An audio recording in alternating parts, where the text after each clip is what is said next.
the lotus of the true law. Homage to all the Buddhas and Bodhisattvas. Sadharma Pundarika Sutra. Translated by H. Kern, 1884. Sacred Books of the East, Vol XXI. Sacred-texts.com. Chapter 4. Disposition. As the Venerable Subhuti, the Venerable Mahakatyayana, the Venerable Mahakasyapa, and the Venerable Mahamoggallana heard this law unheard of before, and as from the mouth of the Lord they heard the future destiny of Sariputra to superior perfect enlightenment, they were struck with wonder, amazement, and rapture.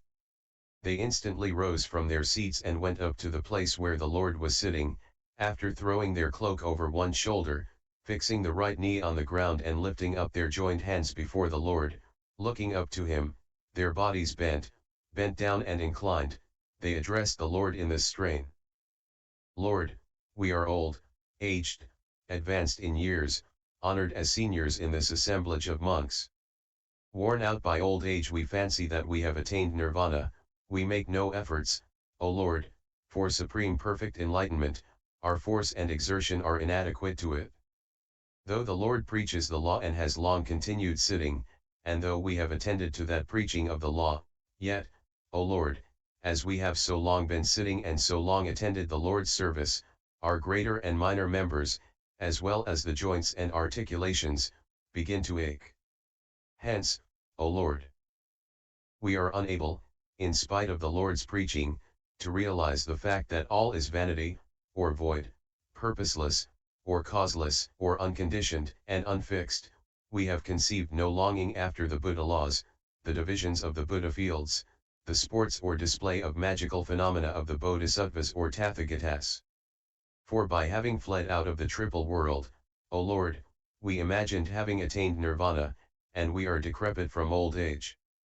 Hence, O Lord, though we have exhorted other Bodhisattvas and instructed them in supreme perfect enlightenment, we have in doing so never conceived a single thought of longing. And just now, O Lord, we are hearing from the Lord that disciples also may be predestined to supreme perfect enlightenment. We are astonished and amazed, and deem it a great gain, O Lord, that today, on a sudden, we have heard from the Lord a voice such as we never heard before. We have acquired a magnificent jewel, O Lord, an incomparable jewel. We had not sought, nor searched, nor expected, nor required so magnificent a jewel. It has become clear to us, O Lord, it has become clear to us, O Shugita. It is a case, O Lord, as if a certain man went away from his father and betook himself to some other place. He lives there in foreign parts for many years, 20 or 30 or 40 or 50. In course of time the one, the father, becomes a great man, the other, the son, is poor. In seeking a livelihood for the sake of food and clothing he roams in all directions and goes to some place, whereas his father removes to another country. The latter has much wealth, gold, corn, treasures, and granaries, possesses much, wrought, gold and silver, many gems, pearls, lapis lazuli, conch shells and stones, corals, gold and silver, many slaves male and female, servants for menial work, and journeymen, is rich in elephants, horses, carriages, cows, and sheep. He keeps a large retinue, has his money invested in great territories, and does great things in business, money lending, agriculture, and commerce. In course of time, Lord, that poor man, in quest of food and clothing, roaming through villages, towns, boroughs, provinces, kingdoms, and royal capitals, reaches the place where his father, the owner of much wealth and gold, treasures and granaries, is residing. Now the poor man's father, Lord, the owner of much wealth and gold, treasures and granaries, who was residing in that town, had always and ever been thinking of the son he had lost 50 years ago, but he gave no utterance to his thoughts before others, and was only pining in himself and thinking, I am old, aged, advanced in years, and possess abundance of bullion, gold, money, and corn, treasures and granaries, but have no son. It is to be feared lest death shall overtake me and all this perish unused. Repeatedly he was thinking of that son. Oh, how happy should I be, were my son to enjoy this mass of wealth.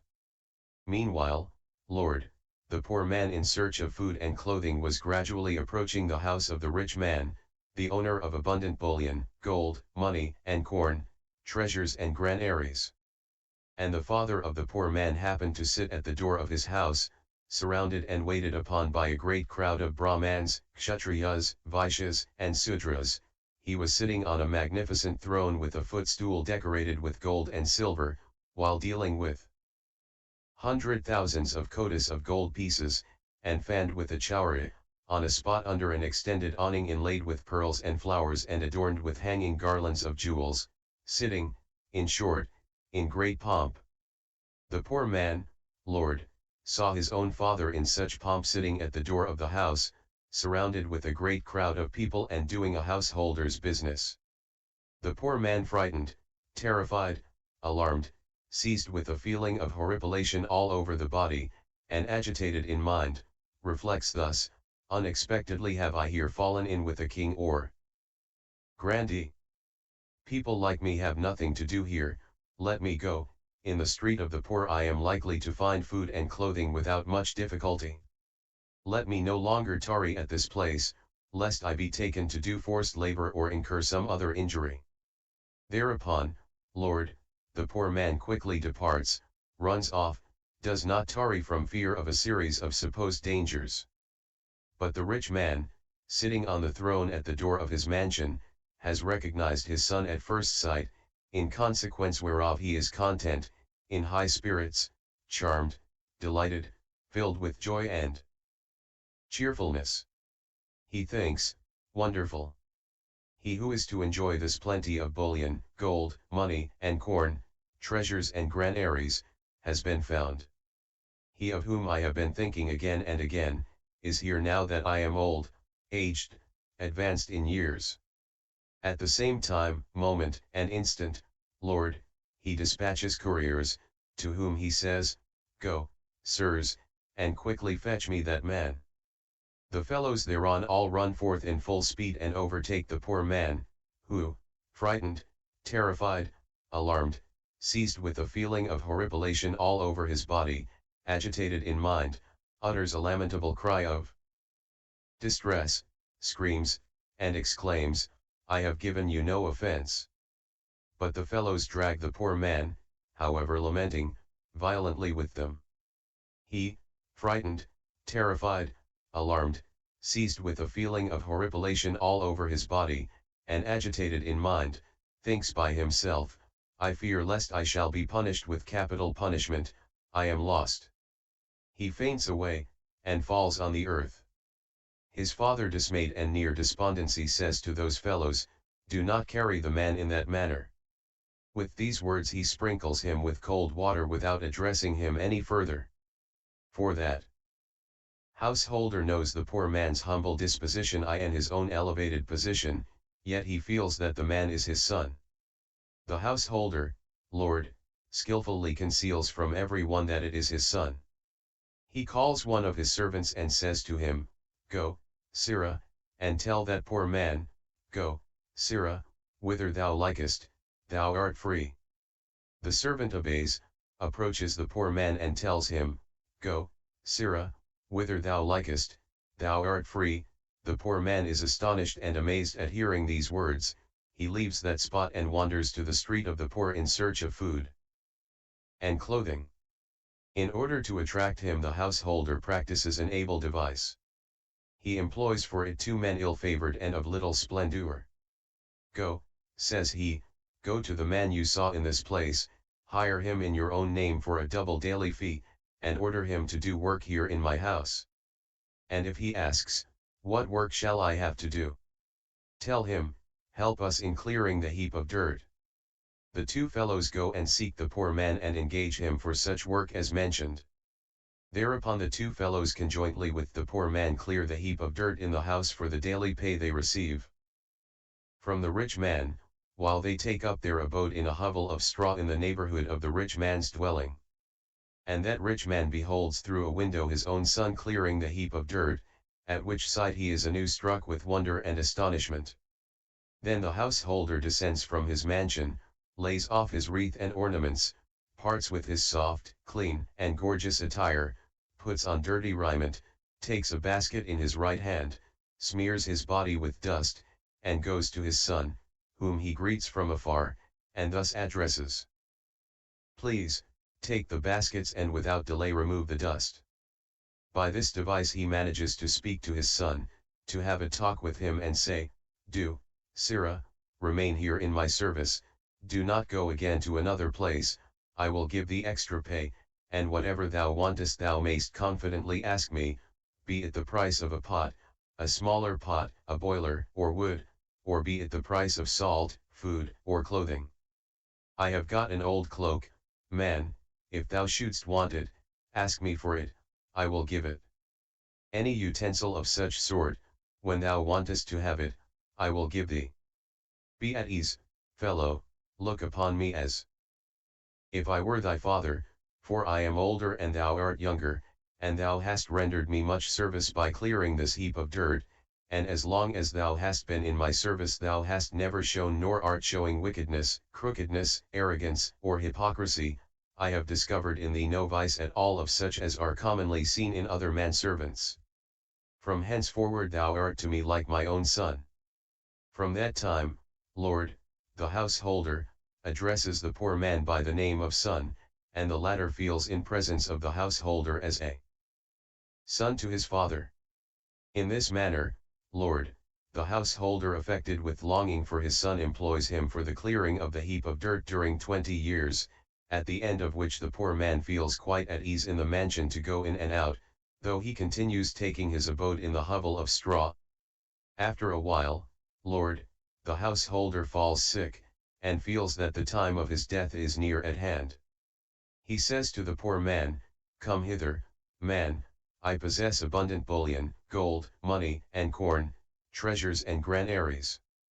I am very sick, and wish to have one upon whom to bestow my wealth, by whom it is to be received, and with whom it is to be deposited. Accept it. For in the same manner as I am the owner of it, so art thou, but thou shalt not suffer anything of it to be wasted. And so, Lord, the poor man accepts the abundant bullion, gold, money, and corn, treasures and granaries of the rich man, but for himself he is quite indifferent to it, and requires nothing from it, not even so much as the price of a prastha of flour. He continues living in the same hovel of straw and considers himself as poor as before. After a while, Lord, the householder perceives that his son is able to save, mature, and mentally developed, that in the consciousness of his nobility he feels abashed, ashamed, disgusted, when thinking of his former poverty.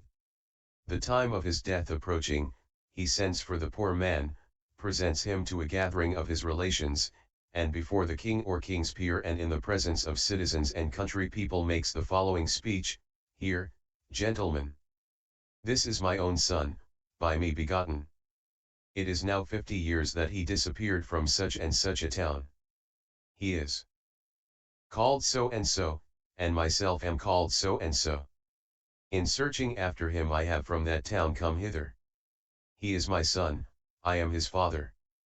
To him I leave all my revenues, and all my personal, or private, wealth shall he acknowledge, his own. The poor man, Lord, hearing this speech was astonished and amazed, he thought by himself, unexpectedly have I obtained this bullion, gold, money, and corn, treasures and granaries. Even so, O Lord, do we represent the sons of the Tathagata, and the Tathagata says to us, Ye are my sons, as the householder did. We were oppressed, O Lord, with 3 difficulties, viz.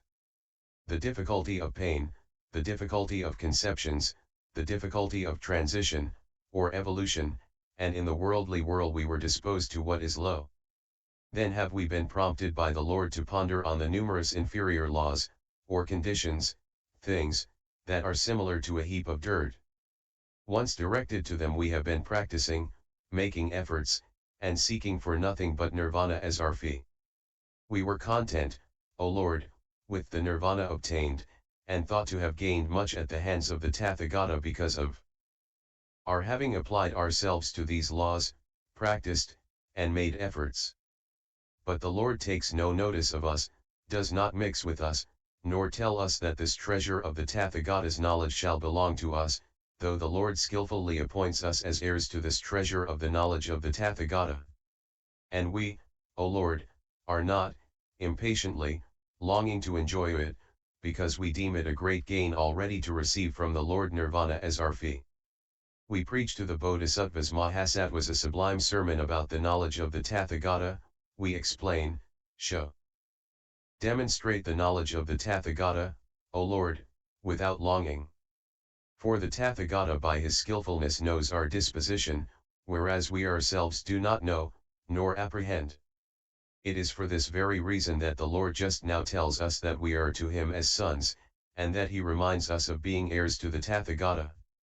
For the case stands thus: we are as sons to the Tathagata, but low, or humble, of disposition.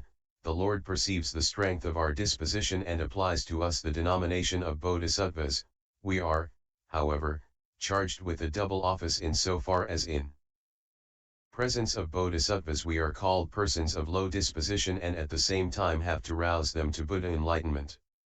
Knowing the strength of our disposition, the Lord has thus spoken, and in this way, O Lord, do we say that we have obtained unexpectedly and without longing the jewel of omniscience, which we did not desire, nor seek, nor search after, nor expect, nor require, and that inasmuch as we are the sons of the Tathagata. On that occasion the Venerable Mahakasyapa uttered the following stanzas. 1. We are stricken with wonder, amazement, and rapture at hearing a voice. It is the lovely voice, the leader's voice, that so unexpectedly we hear today. 2. In a short moment we have acquired a great heap of precious jewels such as we were not thinking of, nor requiring. All of us are astonished to hear it. 3. It is like the history of a young person who, seduced by foolish people, went away from his father and wandered to another country far distant. 4. The father was sorry to perceive that his son had run away and in his sorrow roamed the country in all directions during no less than 50 years. 5. In search of his son he came to some great city, where he built a house and dwelt, blessed with all that can gratify the 5 senses.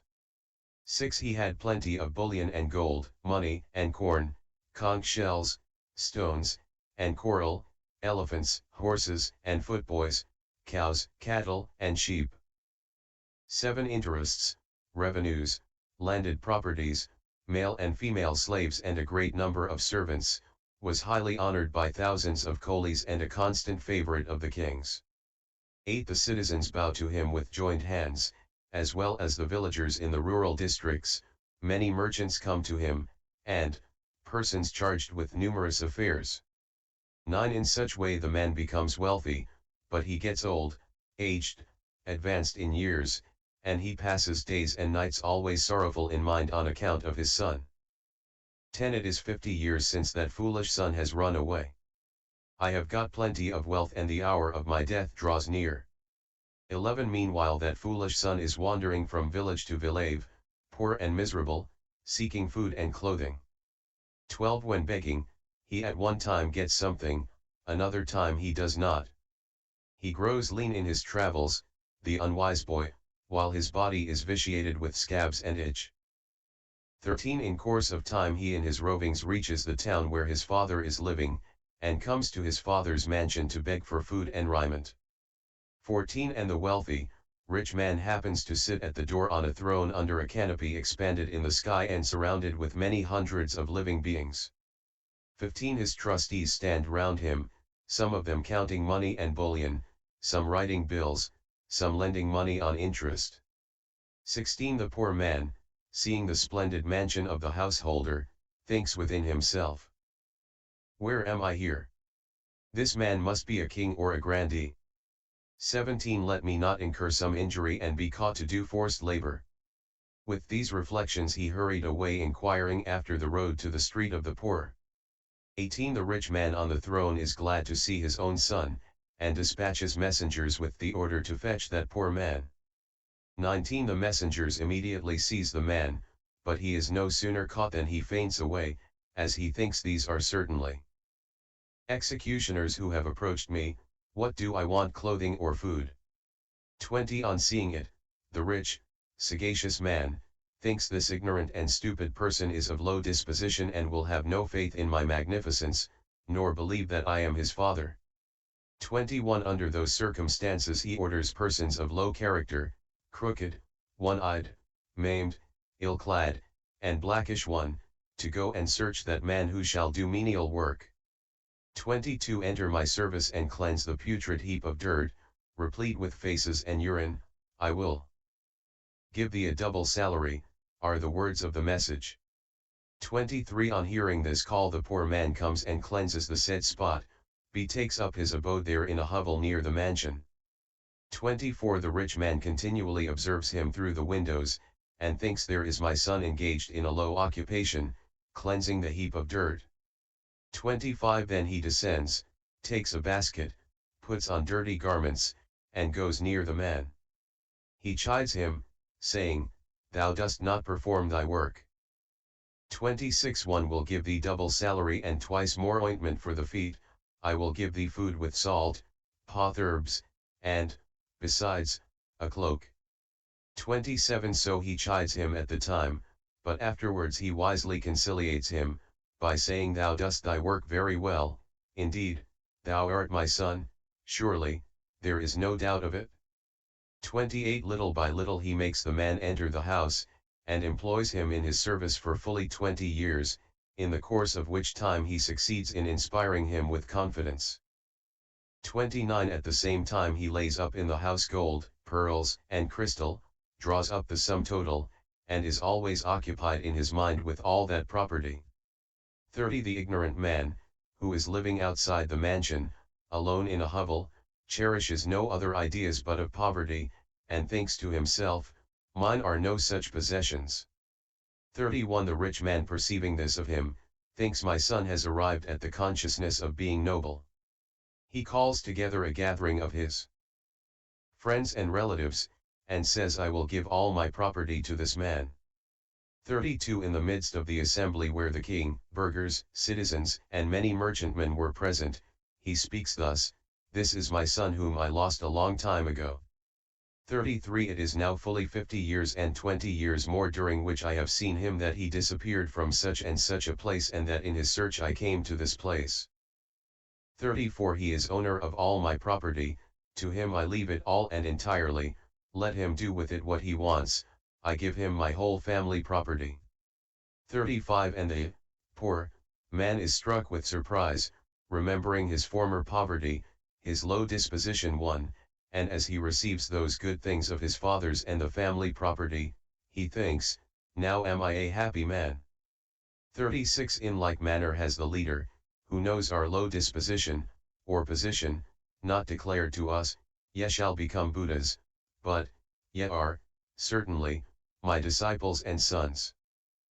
37 And the Lord of the world enjoins us, teach, Kajyapa, the superior path to those that strive to attain the highest summit of enlightenment, the path by following which they are to become Buddhas.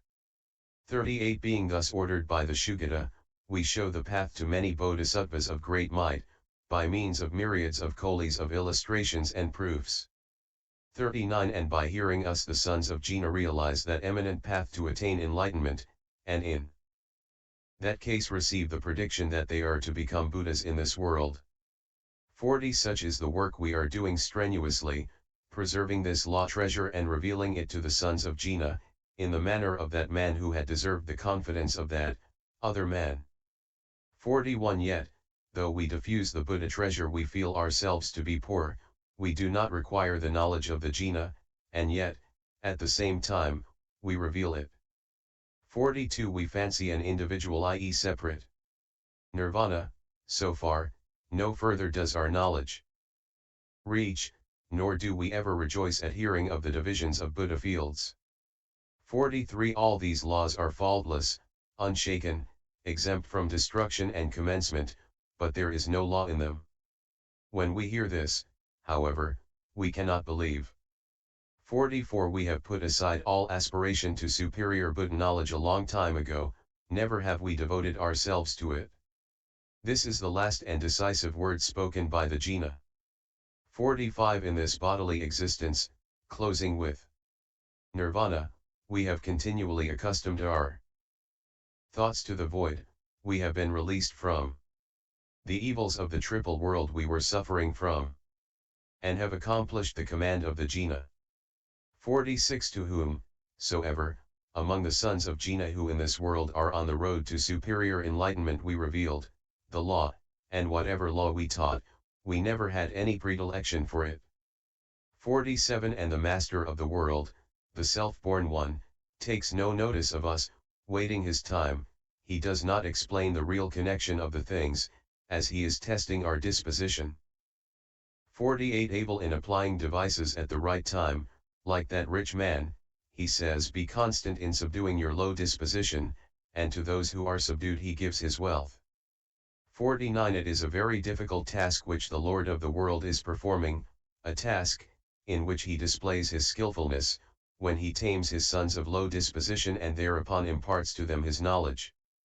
50 On a sudden have we today been seized with surprise, just as the poor man who acquired riches, now for the first time have we obtained the fruit under the rule of Buddha, a fruit, as excellent as faultless.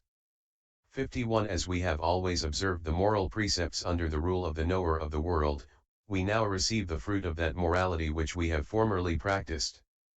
52 Now have we obtained the egregious, hallowed, exalted, and perfect fruit of our having observed an excellent and pure spiritual life under the rule of the leader.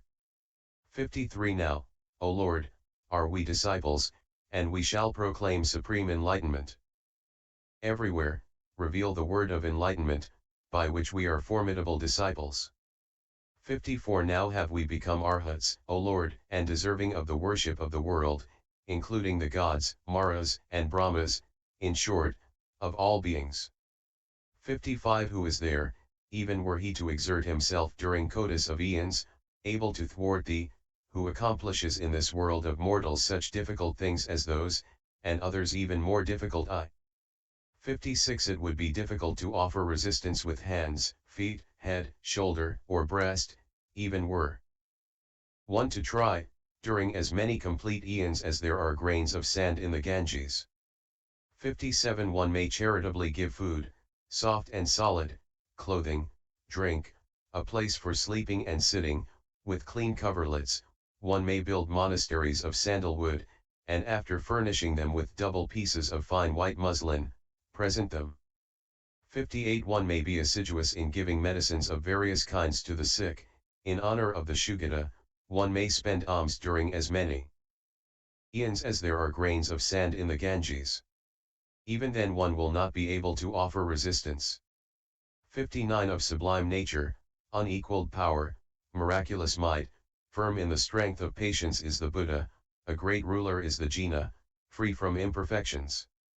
The ignorant cannot bear, or understand, such things as these. 60 Always returning, he preaches the law to those whose course, of life, is conditioned, he, the Lord of the law, the Lord of all the world, the great Lord, the chief among the leaders of the world. 61 Fully aware of the circumstances, or places, of all beings he indicates their duties, so multifarious, and considering the variety of their dispositions he inculcates the law with thousands of arguments. 62 He, the Tathagata, who is fully aware of the course of all beings and individuals, preaches a multifarious law, while pointing to the superior enlightenment. And LSX 04.